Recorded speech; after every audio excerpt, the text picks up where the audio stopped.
Welcome back to the Books Brothers podcast, the podcast where longtime friends spread across the country reconnect through the pages of a good book.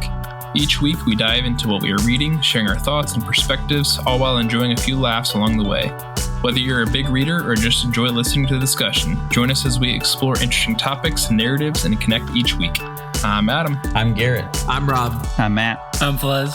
We are currently reading through Gates of Fire, an epic novel of the Battle of Thermopylae by Pressfield. This week we read and are discussing Book 2, Alexandros. Let's get into a summary. So this book thus far has all been from the point of view of Leonidis, a squire or servant of a Spartan warrior, as he is being interviewed by a Persian immortal general after he was captured as the only survivor of the Battle of Thermopylae. So he starts to share his experience with the Spartans going back to 6 years in the past. He's now 14. So in the first book, he was 10. So he's now 14, and he's serving as a sparring partner of a young Spartan his own age named Alexandros. Alexandros is the son of war leaders, and he's a protege of Leonidis, who has a larger role later. Alexandros is a member of one of the most noble families in Sparta, but we learn quickly that he is not progressing as a warrior like the other youth and is more known for his poetry and musical abilities. In Book 2, a large portion of the narrative focuses on the agage, or military training of Spartan youths. The agage is a harsh system designed to mold boys into disciplined, fearless soldiers. Through this training, some of the Spartan youth die, and almost all get other serious injuries. Alexandros in particular is singled out for abandoning his shield, and as a result, an older Spartan not only punishes him, but all of the rest of the youth in training. So during the training, Alexandros decides to sneak out so that he can see the Spartan warriors in real battle. Leonidis is obliged to follow him as he's his servant, essentially. So on their journey to battle, Alexandros is able to pry out more information about Leonidis' story of how he came to Sparta. Leonidis talks of Thermopylae, as we learned from Book 1, and how they continue to improve in their ability to survive in the hills. Brookshies, now slowing down, is troubled to see that they are becoming increasingly savage. He encourages them to go into Athens and become re-civilized. The pair is not interested in this until one day Brookshies dies. After 2 summers in the wild, they decide to head to Athens to honor him. But as they are nearing Athens, Thermopylae informs Leonidis that she hopes to find a man, and this means that they cannot be together. Leonidis, who is heartbroken by this, ultimately decides that he wants to pursue the life of a warrior in Sparta, so they part ways. Alexandros and Leonidis then make it to the battle, where the Spartans prepare to battle 2 fellow Greek people groups. The 4,000 Spartans are outnumbered by up to 6 times. And nonetheless, the Spartans easily defeat their foe, either through death or surrender. There were only 23 deaths among the Spartans. King Leonidis, who is 55 at the time, addresses his men. He honors the fallen men, and he reminds them of the purpose of the battle. He notes that the real enemy is Persia, and this battle's purpose, which was against fellow Greeks, was to just get their allegiance in fighting the real enemy. So, I thought in this section there was really two kind of main things that stuck out to me. The training and brotherhood side of it, and as well as some lessons in leadership. So I first wanted to go into the training side. So in this book, the reader is provided with vivid descriptions of the relentless physical and mental challenges faced by the Spartan boys, which include harsh living conditions, constant drilling, and trials that emphasize toughness, loyalty, and sacrifice. The goal of this training is consistently reminded to the youth that they are to endure sufferings in training so they will be able to endure them in battle, and that also they are to be one cohesive unit. So, with that being said, obviously we see brotherhood playing a very large role in their lives. So I just wanted to see what you all thought about the role of brotherhood in the development of the Spartan warrior. I can see it being very valuable if you have a servant that is supposed to follow you everywhere and prepare you for battle. I think of going to the gym. It's like, hey man, your only job is to spot him on every set and motivate him for every workout, help him with all his homework, whatever, fill in the blank. I would definitely be stronger than I am right now. I'd be able to do one more set or go to failure each time. It's kind of a silly comparison, but it's also not. Yeah. Could you imagine if you're like warming up, doing just benching 135 and he's like hovering over you like, come on, man, you got this. And also he's benching more than you. Yeah. Because in this story, Leonidis is the better fighter than Alexandros. He's like showing him up on everything. Mm-hmm. So that'll give you a little motivation. Yeah, I can't imagine someone being able to bicep curl more than Rob. I think that would just devastate him. But I thought that was cool, though, Garrett, too. Just how they push each other, right? Because there was even that part where Alexandros almost beats him, right? And the guys are like, come on, Leonidis, like, surely you're joking around, right? But I think it was serious that he was starting to gain an edge on him. So it pushes them both. Do you think while we are in the Grand Canyon, we should try the tree effing? Give that a shot. Wait, so can you confirm that I understood this right? They literally are like, all of you just try to push this tree over. That's what I understood. It's basically an impossible task, but the point is to not quit or whatever. Is that the point? Is brotherhood. Okay. No, I'm just kidding. Yeah, essentially it's to not quit. And obviously it's building up strength too, because you're working together in a line. You're lined up back to back with your shield. So you're working on your strength, being able to push. So when you're in battle, you'll see this later on when they get to the real battle, but it will build up the endurance and keeping that wall, that shield wall firm and being able to push. So it's extremely helpful. You're never going to push over the tree, obviously, but it's very valuable. All this training stuff, you're going to see how important it is later on in the battle with the Persians. So just keep that in mind. What did you all think the example that's given of brotherhood in the book? How would you all say that this compares to modern brotherhood? You mean like sitting behind a computer and talking to your friends from thousands of miles away?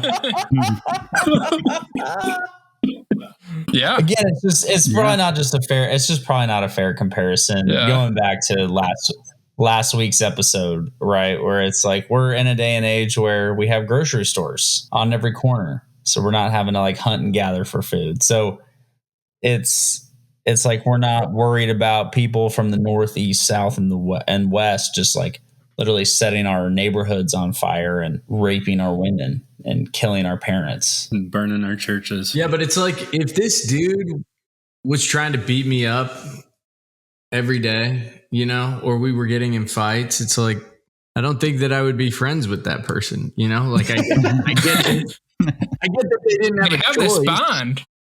Yeah, and like you see how I thought it was kind of almost comical in the sense of this time that they actually get alone and they're going on this boat across to battle. And then all of a sudden, like, let's talk about girls now. It's like, yeah, it's just classic 14-year-old boy stuff, right? Well, at the same time, they're trying to survive from drowning in a freezing cold lake. So they're trying to keep their mind off of death, off of drowning. So talking about anything, literally anything, keeps their mind off of almost dying. Yeah, that's fair. I think one thing that I would say this compared to what we're used to in our society, and there's definitely some places where it's true, but it's not often that you're with your brothers and you're training with your brothers to failure in this way.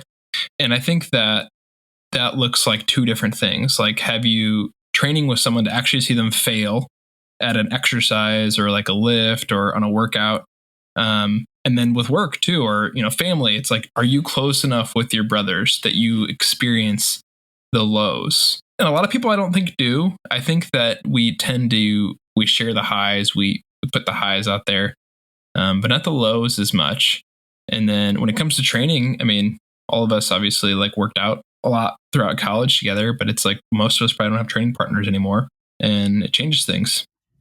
I did not really work out in college. Just throwing that out there. Garrett, do you feel this sort of like war mentality with like a product launch and stuff?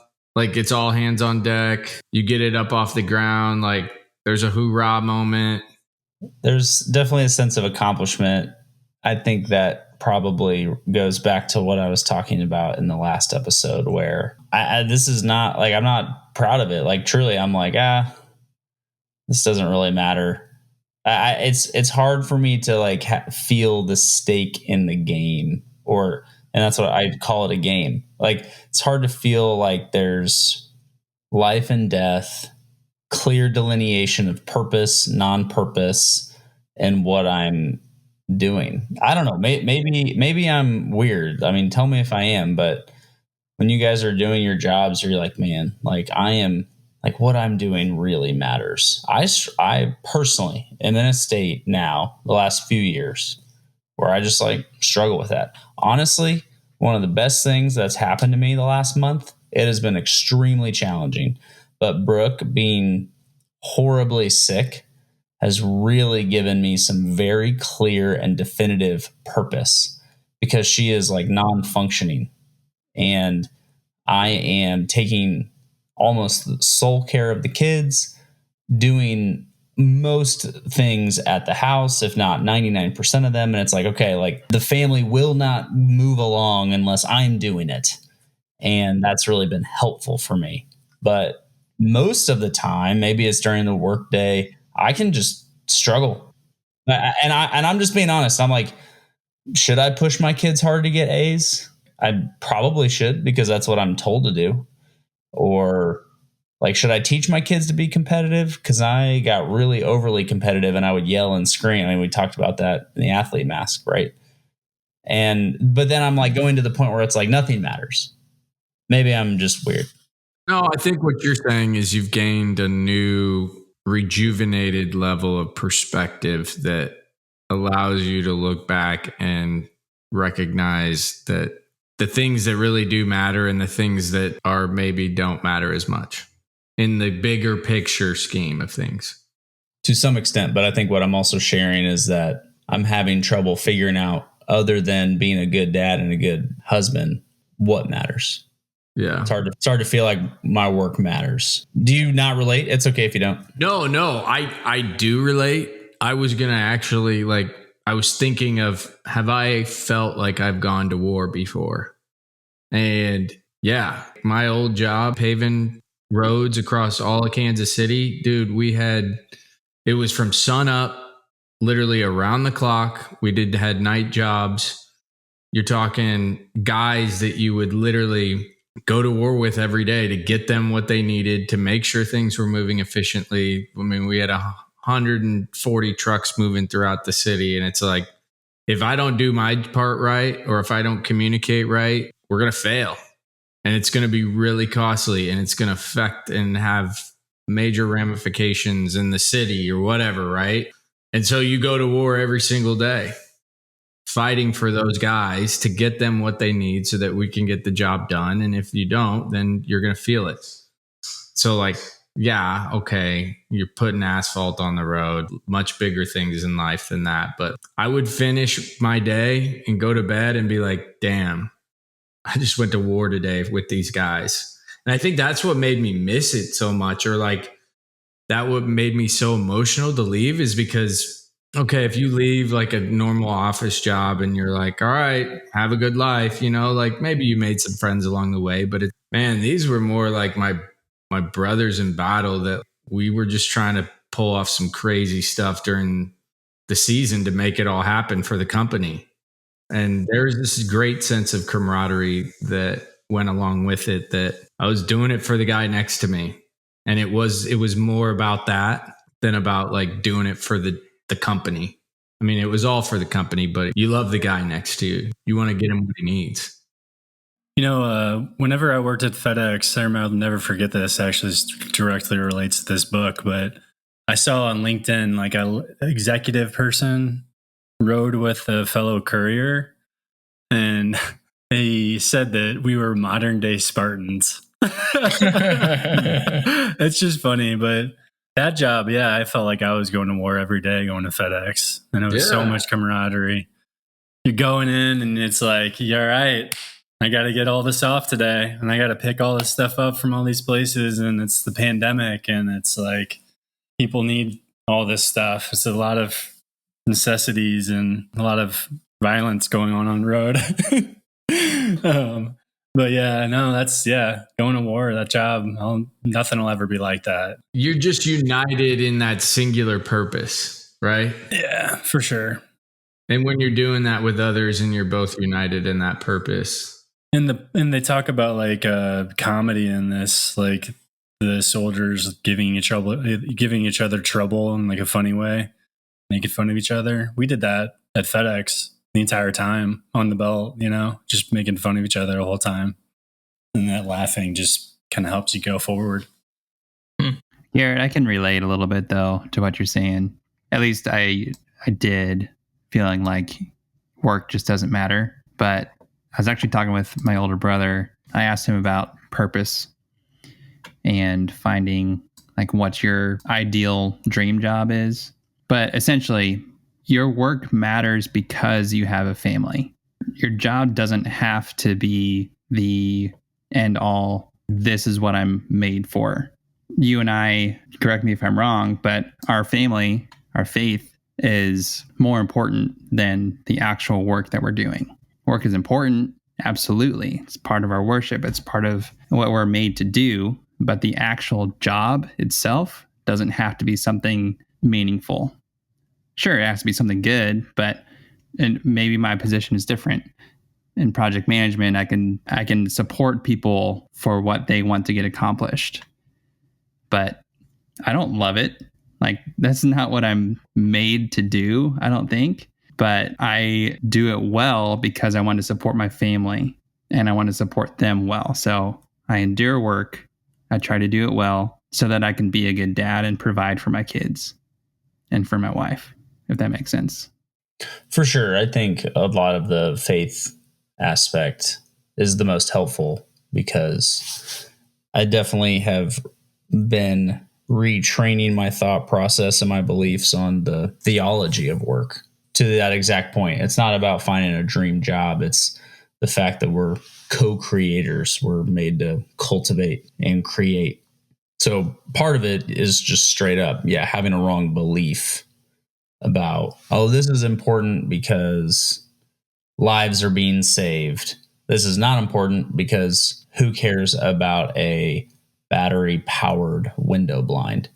But that's not the right question. And that's what I used to ask. It's not the right question to ask. It's about doing your work to the glory of God, creating something new and not necessarily creating something new, but doing something that adds value. I think of scarcity brain. What does he say? Like a higher number of percentage of jobs are BS jobs. Like he actually says it. And my boss, very adamant about, he can get on a soapbox of how there's a lot of jobs where people do work about work, but not actually doing work. And it's been pretty convicting to see. And that may have been part of the problem at my last job, is like not feeling like my role really mattered. So it's like, am I even like doing anything valuable here? But I think that's something that I've just been processing lately is what should I push my kids to do? Like, statistically, you're probably not going to be a pro athlete. So should we put them in sports? Well, you'll learn valuable lessons. Like, I probably like overthink it to some degree, but it's also just kind of where I'm at is this life really does matter. It's not about like, one day we'll get to heaven. I think my theology is being corrected there. Like what we're doing right now really does matter. And for a long time, I haven't really believed that, or have believed it partially or wrongly. And that's why I have trouble identifying with the Spartan culture of being part of something bigger than yourself. The only thing I can tangibly feel is bigger than myself is my family. And like I shared earlier, I thought of something Thomas said about the material mask and I'm looking it up now. The divorce rates are higher likelihood if the woman makes more than the man in the marriage. Like there's just like various things that I'm just like processing in real time, gender stereotype roles that don't necessarily apply to me.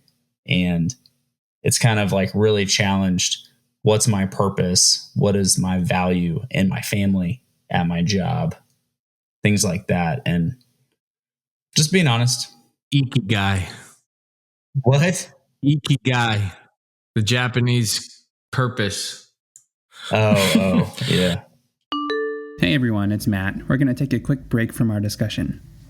We thought it would be fun to have some of us recommend other books that we have already read. and likely will not discuss on this podcast. These books will be ones that are memorable and impactful to the person recommending it, and we would love for others to read them too. If you do read one of our recommended books, let us know. Send us a message because we would love to talk about it with you and to know that you at least gave the book a try. Today, I'm recommending Babel by R.F. Kuang. Babel is a powerful exploration of language, colonialism, and resistance. It's set in an alternate 19th century Oxford, and the novel dives into the complexities of translation and how language can be both a tool of empowerment and oppression. Kuang's storytelling is not only immersive, but also really thought-provoking, challenging readers to think critically about the ways in which language shapes our world and history. Babel is impactful because it sheds light on the often overlooked consequences of colonialism and the fight for justice. So if you are interested in history, linguistics, etymology, or social change, this is a must-read, I would say. There's a little bit of a fantasy element with magic involved in the use of language, but it's not overpowering, not too deep. Overall, this book was very memorable and makes you think. I enjoy reading about the etymology and language and translation. So, Babel, written by R.F. Kuang.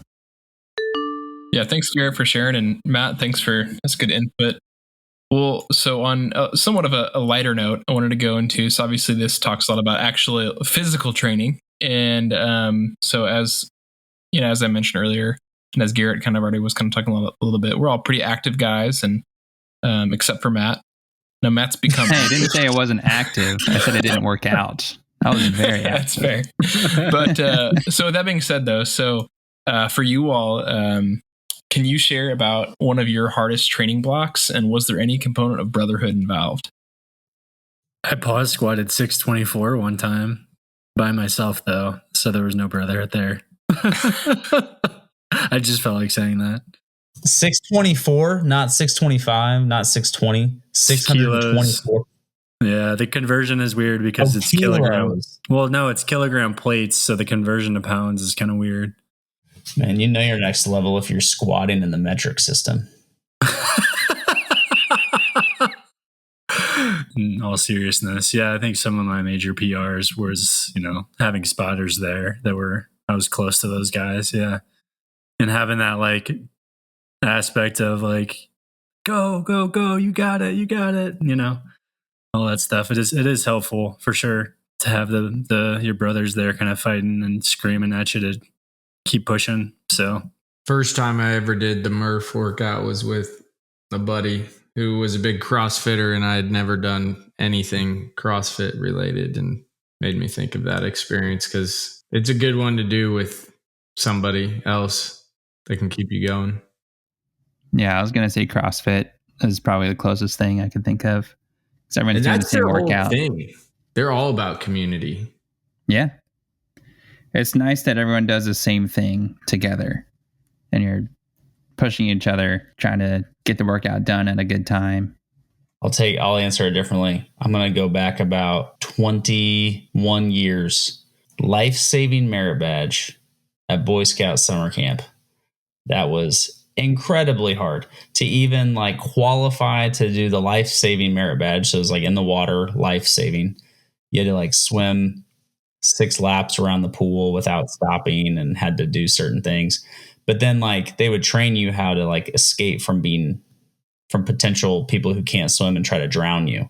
And it was terrifying. You had these college guys. No, I'm serious. You had these college guys in the deep end of the pool. They'd circle around you. They'd splash. And then all of a sudden, boom, someone takes you under. And you have to use the stuff that they've trained you on how to escape. And you had to like cheer on it. It's like, dude, good luck out there. Like you can do it. Like it was scary, especially as a young kid. Like, man, I don't think I can get through it. I don't think I can keep swimming. I'm not strong enough to swim all these laps. Then you're swimming alongside other people and they would yell at you. I mean, they would like do very challenging things. And then they'd be like, did anyone call 911?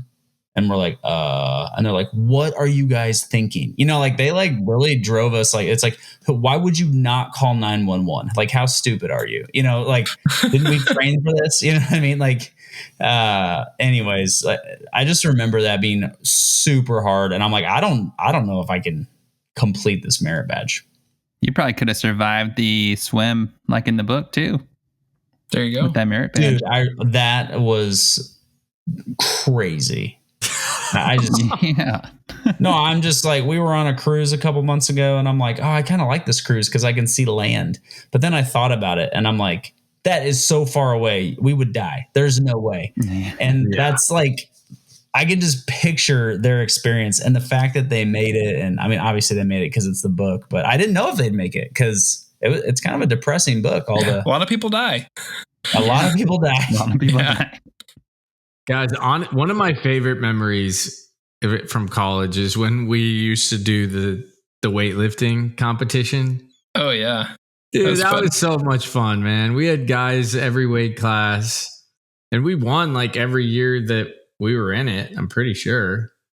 But that was just, you know, you get it there, you're sizing up the other chapter dudes with your brothers, and you're like, oh, we got this. Let's go. I just remember Rob at chapter meetings looking to the smallest guys in the fraternity who clearly never lifted weights and saying, come on, man, we need you for the 90-pound weight class. Man.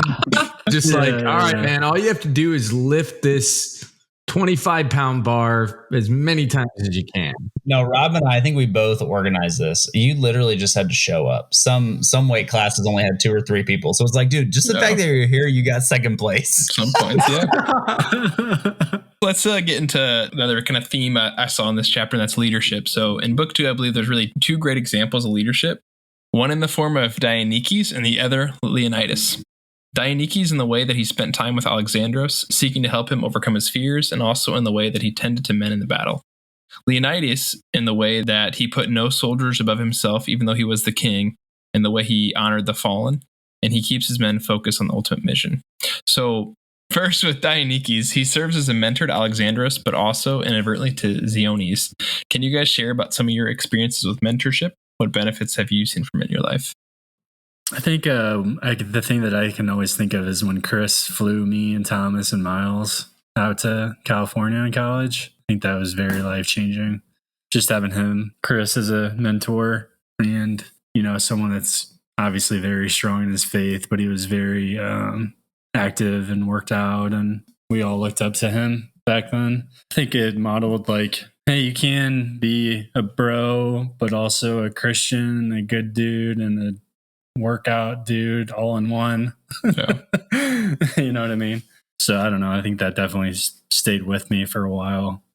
I had a mentor at my youth group in high school that I really looked up to, and he's the reason why I got so into music at church and soundboards and trying to make music sound good.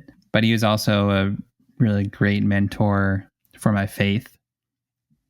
And really it's just the time and investment that he spent with me, being there and teaching me from his own experience and pointing me to the Bible. He was a worship leader as well, so he taught me a lot about drumming in a band, and I've taken a lot of what he taught me throughout the rest of my life. I can still apply it today. I have vivid memories of learning how to play drums at church and him being a really good mentor and just teaching me, leading me how to play drums better. Yeah, I feel like I've kind of gone in and out of having relationships where I feel like I'm being mentored. And I think for a good portion of my upbringing, I think I was probably too proud to be mentored in ways that I think I should have been. And I think it's something that I've maybe felt more guilty that I haven't pursued in more recent years. And it's something that I think it's been on my mind for some time, just to continue to look up to like older, wiser folks. And I think I'm doing a better job of trying to cultivate some of those relationships, but your schedule just fills up. But trying to make the time to, you know, as Adam, you mentioned, really what I heard with you talking about Chris there is that, you know, he was excelling and doing well in all these areas of life that you looked up to him in. And, you know, he was good at his work. He was fit, and he had a strong strong beliefs. I think it's good to have someone that you're really aspiring to be. And, like we talk about Dionysius, where, it's good that it's not just a family member or a father, but to have someone outside that can teach you those things. In battle, King Leonidis is portrayed as having this humble confidence about him. He's willing to endure what his men endure. And I really believe that makes him a great example of servant leadership. So what do you all think about his leadership style? And then, furthermore, how would you guys describe your own leadership style? I thought he has an amazing leadership style because he is in the battle. He's fighting alongside everyone else, even though he's king. He's actually one of two kings. Sparta has two kings for some reason. Oh, didn't know that. Which I thought was interesting. I don't think they mentioned him in the book. Okay. Huh. Yeah. So Leonidis is there at the battle with everyone else. And afterwards, once they've won, everyone is, they have those little wooden sticks where each soldier writes their name on the stick. And then they actually write it on both ends and they break it in half. And so the soldier keeps one on their wrist the entire battle. And the other half that they broke off is kept elsewhere with their supplies. And it's a way of finding out who died and who survived in the battle. So if you come back, you match your stick with the other end. And if your other stick is not claimed, then you know that person is dead. So as everyone is getting their sticks back or someone else is picking up fallen soldiers' sticks for them, Leonidis gives this big speech and basically says that we're doing this for a reason. It's not for our own glory. And all the brothers who died in this battle are essentially better than us. They sacrificed their lives so that we could live on. And Leonidis is not taking the glory for himself. There's a huge contrast between his leadership and what Xerxes is portraying himself to be as God. So Leonidis is super humble and great leader, gives a great speech afterwards, reminds everyone why they're there, the purpose, and basically just to stay humble. Don't forget the people that died for you in this battle so that you can live. Yeah, and he says, the very last thing he says is, I think, worth saying. But he says, let those we spared this day stand beside us in line of battle on that day when we teach the Persian once and for all what valor free men can bring to bear against slaves, no matter how vast their numbers or how fiercely they are driven on by their child king's whip. He's just reminding them like they're free, like they're fighting for their freedom. And I thought that was really cool. He's really good at reminding them of why they're fighting and what they're fighting for, like what you said, Matt. I love this type of stuff. This type of book, just reading about battles and formations and the differences between the Spartans and their discipline, and when they bring their 6-footer spears down from vertical position to horizontal, and it's completely in unison, and how that is just absolutely terrifying to the enemies. The enemies shaking, literally shaking from fear. And then you see this extremely disciplined group of Spartans coming at you. And yeah, it's a cool picture. Lights out. Dunzo. I don't know what my leadership style is. What if people told you? Or what would you think? What are some thoughts? I don't know. I'm too humble to consider myself a leader. Yeah, I think I feel like I've always aspired to practice a servant leadership style. And I've been in a role now where I haven't been leading people for work for almost a year now. And it's given me time to just reflect on how I led. And I think one thing that I've reflected on of a flaw of mine is that I worried too much about what people thought of me. And I sought too hard not to rock the boat. And I think those are things that I've taken time to kind of think through and process. And, I think that being a servant leader, again, I feel like I've come to this. Being a servant leader doesn't mean that you're really passive. It doesn't mean that you're trying to make everyone happy, but that it really is that you're putting the best of the whole in front of the best of yourself, or in front of the best of any one individual, but the best of the whole. And so that's something for me that, I see this servant style leadership, as Matt's mentioning, how he honors the fallen. And to me, I see where I've fallen short in just like lack of really strength and lack of the ability to be very direct. Thank you for listening to this week's episode of the Books Brothers podcast. Join us next time as we discuss Book 3, Rooster, from the book Gates of Fire by Steven Pressfield. If you haven't yet, there is still time to get the book, so you can follow along with us. If you had enjoyed listening or benefited from our conversations, please subscribe, give us a review, and share with a friend that you want to connect with. Lastly, we'd love to hear your thoughts. You can reach us by email at connect@booksbrotherspodcast.com or on Instagram @booksbrotherspodcast. Until next week, read, reflect, and connect.